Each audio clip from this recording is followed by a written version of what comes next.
Hi ළමයි එන්නකො මාත් එක්ක අද කෑමක් හදන්න ගෙදර තිබ්බා සොසේජස් දෙකක් ඉතුරු වෙලා. ඉතින් ඒකෙන් මං කම්මැලිකමටත් එක්ක කන්න මුකුත් නැති නිසා ඒකෙන් මං හදාගත්ත කෑමක්. ඉතින් සියඹලා කකා තමයි මං හදන්න පටන් ගත්තේ. මුලින්ම ලුණු ගෙඩියක භාගයක් විතර අරගත්තා. මොකද දෙකයිනේ තියෙන්නේ. ඒ හින්දා ඒක කපාගෙන මම ලුණු මේක පැත්තකින් තියලා ගියා ඔයාලට මිරිස් අගාව පෙන්නන්න.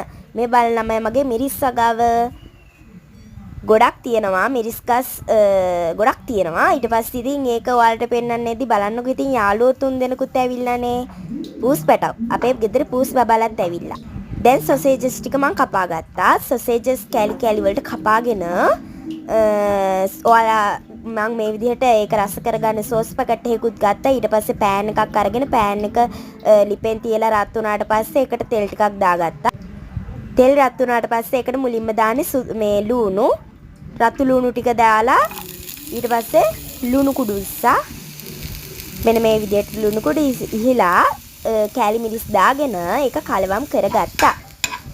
ඊට පස්සේ ගෙදර තිබුණ චීස් ඉතින් චීස් චූටි කැබලි වල කබාගෙන ඒ ටිකත් අපි දාගත්තා ඒක රස වෙන්න. ඊට පස්සේ ඒක කලවම් කරාට පස්සේ සොසේජස් ටික දාලා සොසේජස් ටික රන්වන් පාට වෙනකන් බැද්දා. සෝසුත් ඇඩ් කරගත්තා.